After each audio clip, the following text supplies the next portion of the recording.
Let's talk salsa. Not this kind of salsa, although I love this kind of salsa.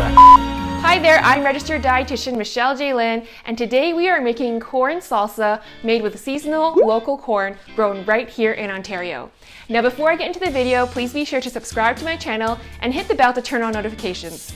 Now this corn is corn that was off the cob, and what I did was I boiled it in water for 3 to 5 minutes.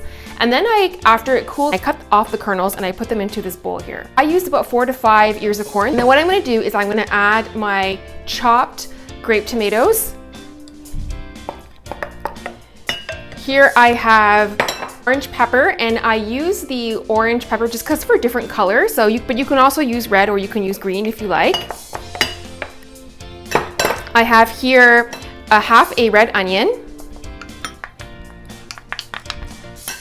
And I have here about half a cup of cilantro, chopped, and pour that in as well. So mix that together, but to this we're also going to add, I'm just going to mix it up so you can see some of the colors get distributed. And then what I'm going to add here, this is half a jalapeno pepper. You can use a whole one if you like, but it's just to add some spice. I used half, maybe next time I use a whole one, we'll see. And then I'm also going to add 2 cloves of minced garlic. That goes in. And then the last thing I'm going to add is the juice of 1 or 2 limes. So this is 1 lime here that I have chopped up into 4.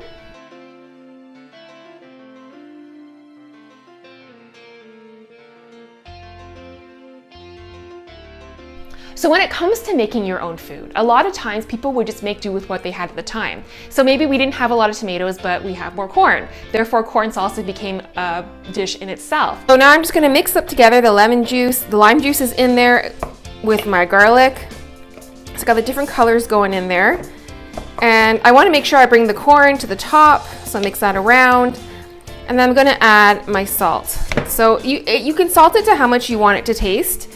So that's really different for everybody, but there I added 2 pinches. I'll probably go back and I'll add more. That's just to give it some flavor first off, and then we're also going to add some black pepper. And you know, I just like to use the fresh black pepper, but you can use different ones as well. And then that's ready to go. So when talking about food, sometimes we can forget about the origins of where food actually comes from.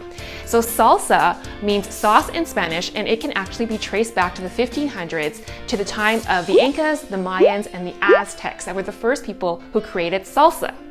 Interesting note too, the base of most salsa is tomato. Tomatoes as well also grow in that region too, and originated in what we know now as Mexico, Central and South America. That has come to Canada and the US that has really influenced our food. Because honestly, what would food be like in Canada and the US without influence from immigrants and other cultures? I just think it'd be like super bland and boring. So tomatoes are not actually Italian, but were adopted very much by the Italian people to go into different dishes and foods. What is life without pizza and pasta sauce? And then now your salsa, your corn salsa is ready to go, and you just dip a chip in it and you just eat it like that.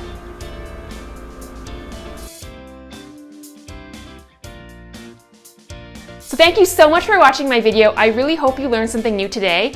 I'm also going to put the recipe link here in my blog down below, so be sure to check it out there. Thank you so much for watching, and I'll see you in my next video. Before I get into the channel, be sure to hit the bell before I get into the channel.